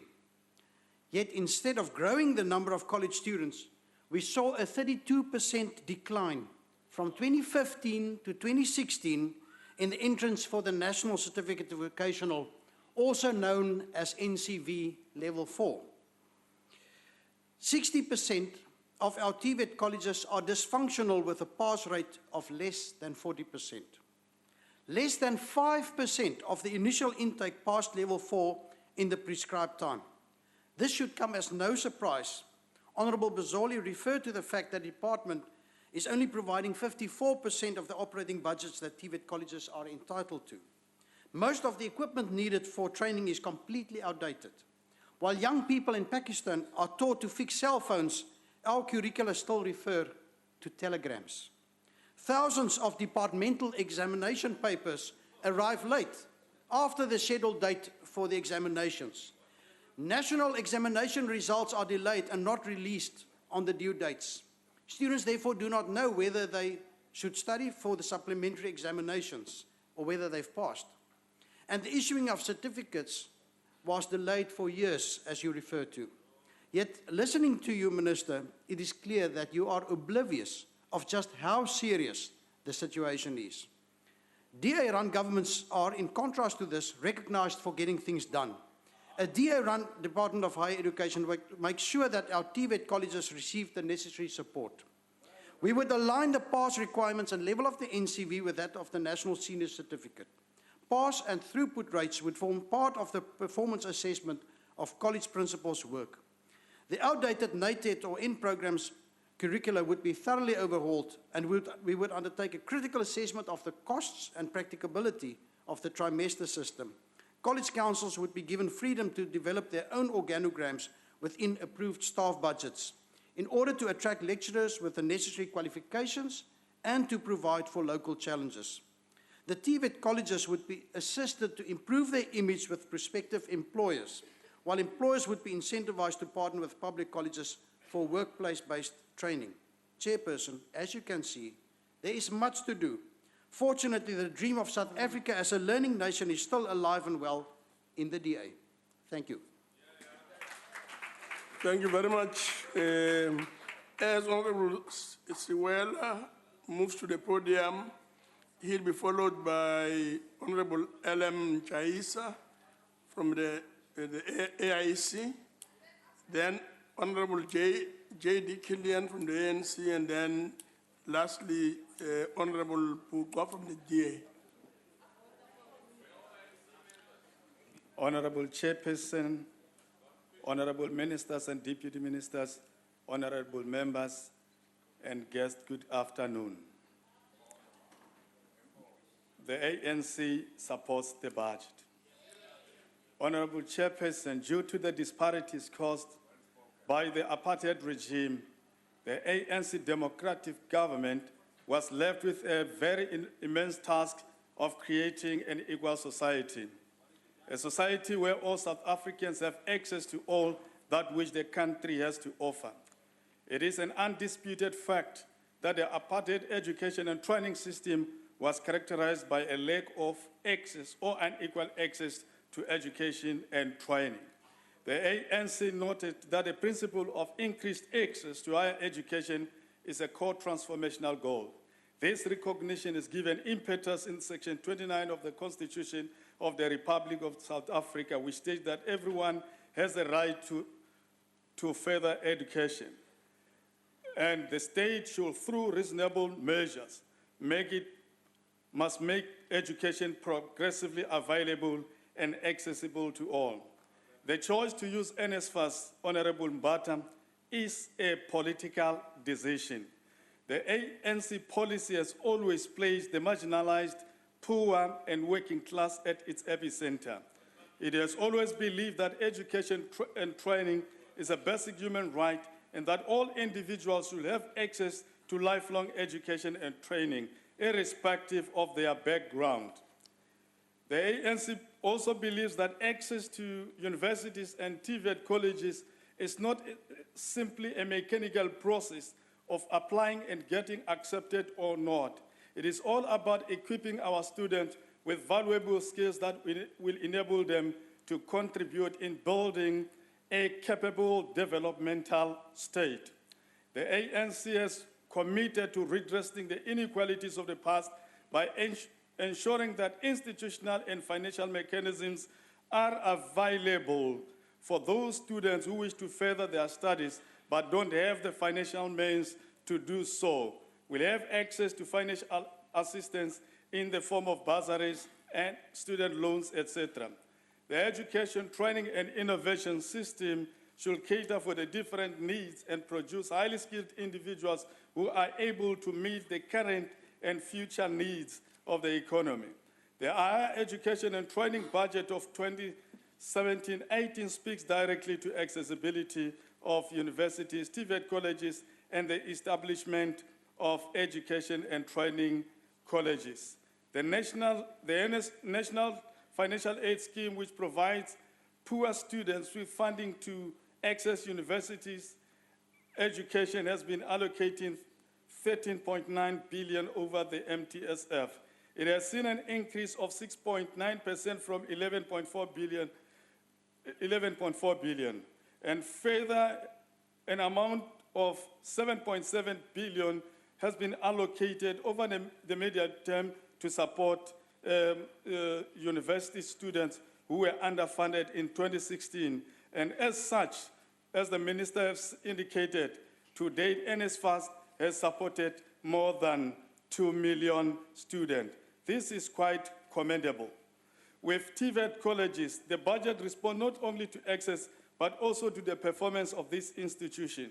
The National Skills Fund has committed 2.5 billion over the MTSF to building new TVET college campuses, thus increasing student enrollment. The establishment of community college and training, as expressed in the 2013 white paper, opens new doors for those who did not compete or have never attended school. We believe that if used effectively, these colleges will unleash and breathe new air in the lives of many disadvantaged people. As I conclude, Chairperson, the ANC government has proved its commitment to expanding access in higher education by building 3 new universities in Mpumalanga and Northern Cape, as well as establishing a medical school in the University of Limpopo. The construction of TVET colleges is also underway. Like it or not, Mr. Albert, the ANC will never fall. I thank you.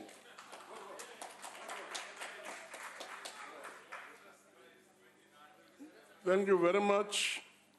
Let's move on to Honorable L.M. Jaisa.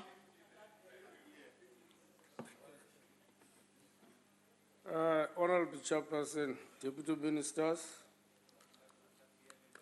Ministers, honorable members, thank you very much. Education is one matter that should be taken seriously by all. It needs us to come together and always keep together and work together for the purpose of achieving progress and success. It is through education that this nation or country will be developed. It is now time to correct the wrongs of the past, not to cry and complain always, all the time. Honorable Chairperson, let me appreciate the report and the budget number 15 of the Department of Higher Education and Training. It is a fact that this department is underfunded, which is a great challenge indeed. Another challenge that has been observed by the committee is that the filling of vacancies is always a problem. But we say at least now, those vacancies that are funded should be filled with speed. It is at least comforting to realize that the department aims to produce about 30 artisans per annum by the year 2030. Of course, we should not only produce academics, but other spheres of job. The quality of teaching and learning in TVET colleges should be improved so as to make our children very much interested, and the curriculum should also be relevant so that it contributes to the growth of the economy of the country. Honorable Chairperson, I was very much interested now to hear that at least some of the agri-colleges will be established, as we also expecting that an agri-college now will be established in Matatiele. For instance, in Matatiele, we have got the structures already. So what we need is human resources and other logistics. That department aims to make use of underutilized factories and vacated schools as a result of rationalization should be appreciated. These will be used as community learning centers. We do appreciate the increase in NSFAS budget, and these funds should be thoroughly monitored by the department, Honorable Chairperson. Yes, we do appreciate now the attempts that are made by the Department Honorable Dr. Nzimande to minimize, neutralize the anger on the part of the Fees Must Fall protest. Otherwise, it would be great chaos indeed. It was not easy at all. We hope that there will be improvement and the budget will be improved as time goes on in terms of funding. Education will be completely free one day. As we say, yen taxal dead by more years. So we hope that now our education will be free, then each and everyone now will be educated, because we need this to contribute to the growth of our economy as a country. Thank you very much, Honorable Chairperson. Thank you very much, Honorable Nchaisa. Matatiele is a very important location in South Africa. Honorable Killian. Thank you. Thank you, Chairperson. Honorable Chairperson, Honorable Minister, Deputy Minister, other members of Cabinet, colleagues, and guests in the gallery, also the DG and the departmental staff. The ANC supports Budget Vote 15, notwithstanding the fact that we are as concerned about the serious underfunding of the post-school sector as a whole, as members of the opposition parties. But unlike opposition parties that prefer to criticize and fuel the fires of discontent on campuses and in communities, and opportunistically turn budget constraints into a political tool, the ANC understands that a careful balance should be achieved. On the one side, we should be realistic about the income side and not burden future generations with debt accumulation. Fact is, Chairperson, it is the ANC that championed access to education through its Freedom Charter, adopted at Kliptown in 1955. Under the heading, "The doors of teaching and learning shall be opened," the Freedom Charter states in relation to primary and secondary education, and I quote, "Education shall be free, compulsory, universal, and equal for all children," unquote. In relation to the post-school sector, Honourable Mbata, the Freedom Charter states, higher education and technical training shall be opened to all by means of state allowances and scholarships awarded on the basis of merit. The same distinction between the right to basic and the right to further education is enshrined in Section 29 of the Constitution. And that is just what the ANC government has implemented since 1994. As the Honourable Blade Nzimande has said, 72 billion has already been invested in students through the NSFAS. Notwithstanding budgetary constraints, government demonstrated its commitment to social expenditure to eradicate apartheid backlogs and to break the cycle of poverty. We need to do more, but fiscal limitations are making it difficult to move faster. We have tough economic times, which demand sober minds and responsible leadership from this House. Some MPs are either unaware or deliberately ignores the history of this country. Maybe they are too young, or else they suffer from selective memory loss. 25 years ago, when CODESA 2 collapsed and the SACP leader Chris Hani was murdered, Honourable Alberts, this country was on a knife edge, on the brink of full-scale civil war. It took courageous leadership, visionary leadership, to put us back on track, to develop a social compact for the country. That wisdom came from leaders across the political spectrum, except, of course, the AWB radicals who rammed into the CODESA 2 venue, and we don't know where they are today, possibly in the DA. Honourable Killian, can you take your seat? Order, Honourable Member, what is your point of order? I just want to ask if the member will be willing to take a question. Honourable Killian, would you like to take a question? Not in this budget debate. Thank you, Can you Chair. please take a seat, Honourable Member? Proceed, Honourable Killian. But we today again saw a display of the DA's schizophrenic political character. Honourable Bazoli whining about inadequate government subsidies for universities and Honourable Van der Westhuizen painting a picture of doom and gloom for the college sector. However, when it came to the introduction of a 45% super tax on earnings above 1.5 million per year, the DA immediately objected and voted against the Taxation Laws Amendment Bill. So where should the money come from if we don't up the taxes? We should stop the blame game and find solutions for the huge challenges confronting the post-school sector. When the NDP was tabled, there was broad consensus across all political parties. And the NDP recognizes that South Africa needs high-quality education and training to build a skilled and capable workforce. But poor economic growth is currently placing our targets in the NDP at risk. We have the right vision, the right plan, the NDP, the right policies to drive the sector to perform.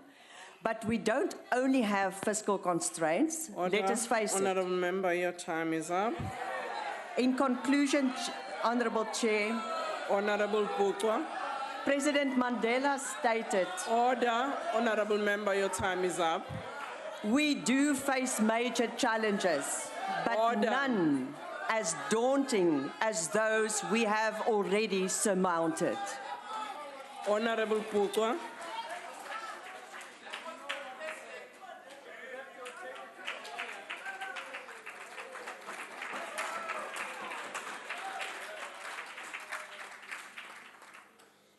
Chairperson, I'm not certain whether I am disturbed by the ANC's lack of interest to educate its nation, or rather they lack in morality and the intellectual bankruptcy.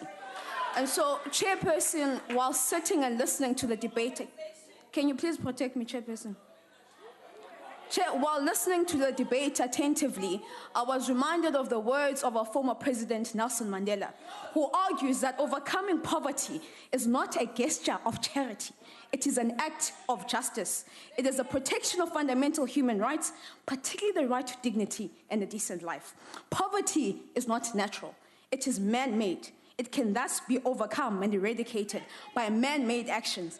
As such, honorable members, when we make attempts to reverse the legacy of the past as governments and as servants of the people, it is not a favor to anyone. It must happen and should happen. This is a joint responsibility that we share as South Africans. Our primary mandate as public representatives is to advocate for the people of South Africa, and this finds expression in the laws and budgets that we pass.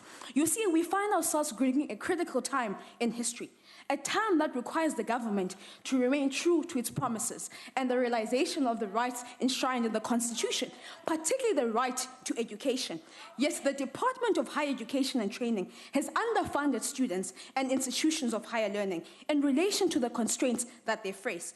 The increased midterm budget of 5 billion is unlikely to make a dramatic impact on access to education in institutions.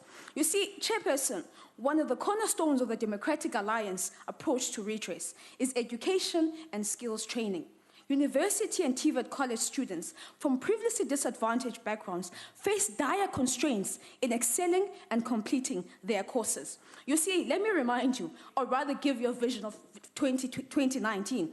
A DA-run Department of Higher Education would increase the budget to ensure that there's appropriate subsidies for institutions of higher learning, to bring stability and change in TVET colleges, to drastically improve the NSFAS system that is inadequate and desperately needs assistance, to restructure our SETAs so as to ensure that we produce adequate supply of skilled individuals required by business and economy. A DA-run department would ensure that no student who's academically deserving is excluded from an institution of higher learning. In a free society, students would be free to live with dignity whilst pursuing a post-qualification. In a fair society, students would have an equal opportunity to succeed. By the way, in a fair society, each and every student who signed a loan agreement would have a meal and not to have to sleep in a computer lab. In an opportunity society, success would be based on the hard work and talent of an individual rather than one's circumstances of birth. In a fair society, the ANC would not govern. Thank you, Honourable Member. Honourable T. Kekana.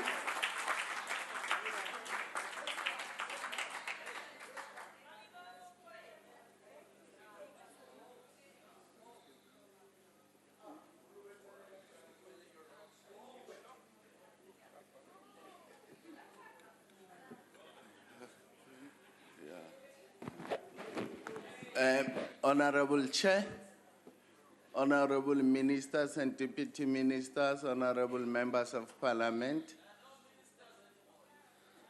and order. Starting with Mbata, who said that the educational road that the ANC is embarking on is easy. Look at African Mbata. People who got independence before us, and people like DA, colonial regime is to blame. No, I know it is unpalatable because you caused the fundamental problem. The Freedom Fund keep on saying the fundamental problem is the thinking of the ANC. No, those who ruled before us are the fundamental problem. And no apology about it. You messed Africa, you messed South Africa, you caused corruption. I mean, apartheid was corruption. What was apartheid? Where you deprive other people the legal right to own mines, to own industry, to own banks, where you also deprive people to be engineers simply because they are black, because you want to safeguard your position of privileges. What is that but corruption? It is corruption in its worst fashion. Corruption that has ever been experienced on this planet. And today you come, you know, there's this thing that says, when you point a finger, the other three fingers, three, not just one, are pointing at you. You have caused corruption in Africa. Africa is still suffering today because you took mineral resources, you took the riches of Africa, you deprive Africans for education, and today you want to exonerate yourself. You want to jump aside and say, no, we don't know what's happening. It is your thinking. But you were saying we can't think for ourselves. You must think for us. So I'm just saying that the ANC inherited under-education. The ANC inherited a system of under-skilling. The education inherited an under-prepared nation for the requisite of the economy and job creation and growth of the economy. This is what we're trying to reverse today. The national skills revolution. I'm not here as your teacher. You must go and employ a teacher. I'm saying that the skills revolution that the policy of the ANC advocates for, you don't have to see it because you messed up in the past. The national skills revolution Point of order, Chair. that the ANC advocates Order. for, want to see, Order. want to see. Who's raising a point of order? That's me, Honorable. Yes, Honorable Tobias. Honorable Chair, a member of the DA is asking our member who is blind, when is he going to see the document? I don't think it's parliamentary for him to. Do you know He said, who's the member when who are said you going it? to see it? And he's referring to a blind. Order. man. Honorable Tobias, do you know which member of the DA? No, I just heard his voice around there. He said, when are you going to see it? Honorable Member No, Tobias, that's can you fine. please take your seat? That's fine, let's continue. Order. And Order, Honorable Tobias, can you please take your seat? We will look at the Hansard and then revert back. Continue, Honorable Kekana. The skills revolution that the ANC advocates for wishes to have every workplace in South Africa. And I wish DA can go and talk to the industrialists because you represent them. Every place, every workplace in South Africa to being, every workplace in South Africa, every workplace. No, I'll repeat until you give me a chance. Every workplace in South Africa will be turned into a training workplace for the students at the TVET colleges to gain experience and hands-on practice. This is important because one of the failures of the operation of TVET colleges is that they are not, this is what they told us when we went on an oversight. They say they are not given the opportunity to have real experience, on-the-job experience. They are only given theory, but industry is not opening. Some of industry, a lot of it actually is not opening.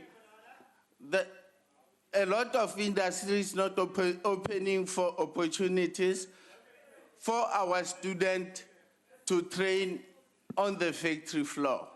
So the skills revolution is calling for a partnership, an integrated partnership between government and industry that will be facilitated by CETAs so that students from TVET colleges, because artisans are by nature the type of training that needs a lot of practicals, that needs a lot of, it is like apprenticeship during Industrial Revolution. I heard somebody from Freedom Fund saying, you can't have a revolution made by men. But the Industrial Revolution was made by men. Is that those men allowed their children to gain experience at the factory floor.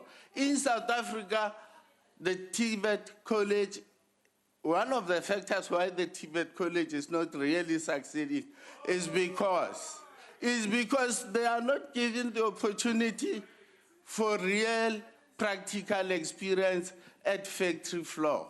There's still a lot of marginalization because we know who owns the economy and the industry of this country. I know you'll jump because it's painful. It's not good news. No, before Gupta's, there was somebody else. Order, honorable member, your time is up. Honorable member, your time is up. I wish to support the budget and wish it all the success. Thank you very much, honorable member.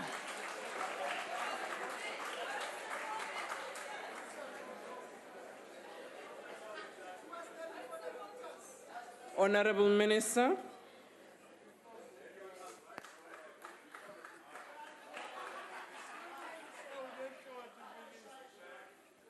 Thank you. Order. Thank you, Honorable House Chairperson.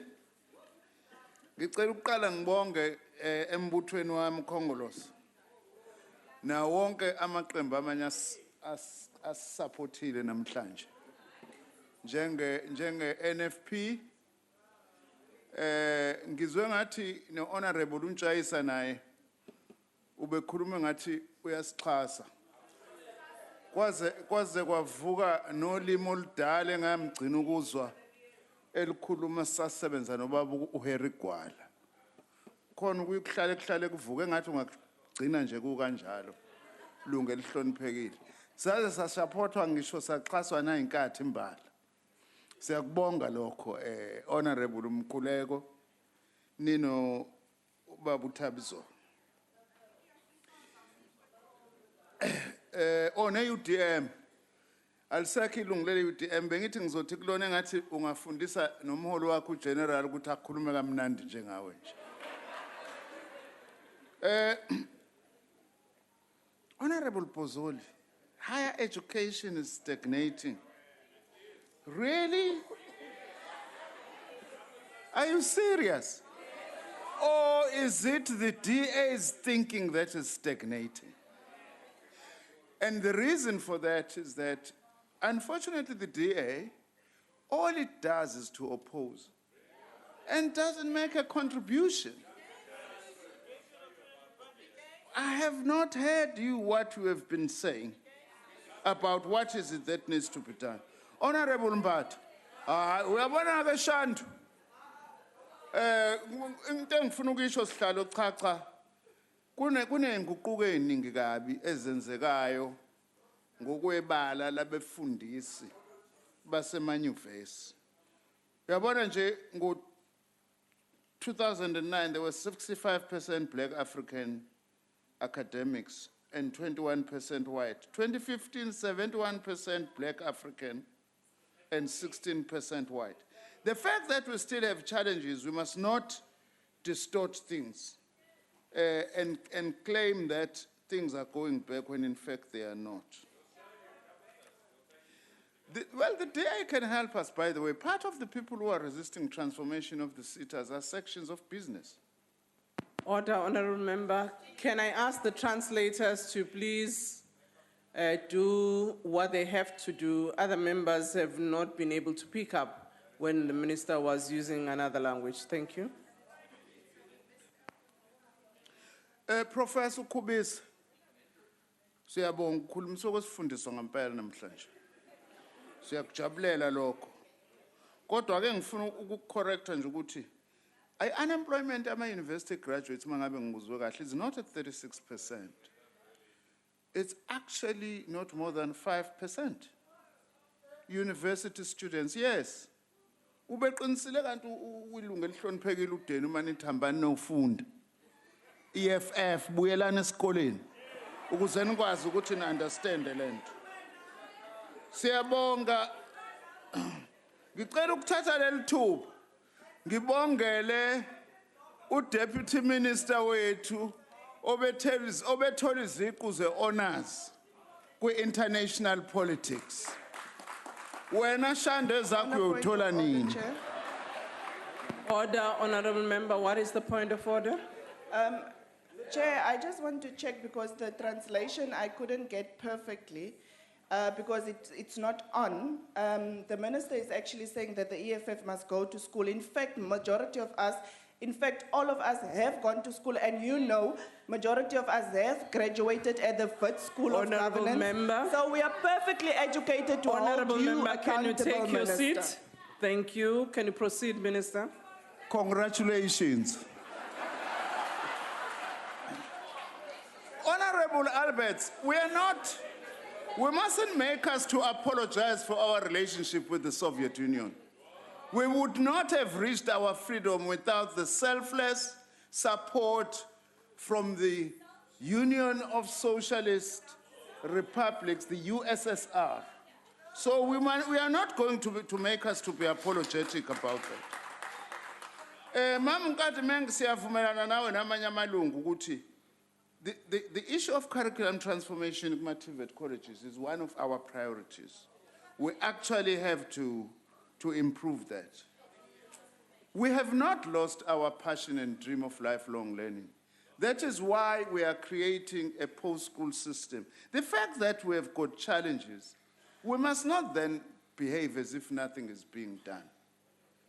We have challenges, we admit them, but we are doing something about those. And you going around discrediting us on all those things that we are doing, which we are doing right. Oh, cishe ngakhohlwa baba uNtshayisa ilungu elihloniphekile. Ngamhlazane sathola imali nje ethe xaxa kancane. Hayi noma kanjani solakho ikolisha ematatiyela ngani zakwethu. Mina ke ngikhuliswa abantu basematatiyela kaDambuza ngibathanda kabi. Siyabonga kakhulu mphathi sihlalo kanye namalungu ahloniphekile nanonke enikwazi ukuthi nibambe iqhaza kule nkulumo mpikiswano. Siyabonga. Siyabonga Mhlonishwa. That concludes the debate and business of this mini plenary session. Thank you.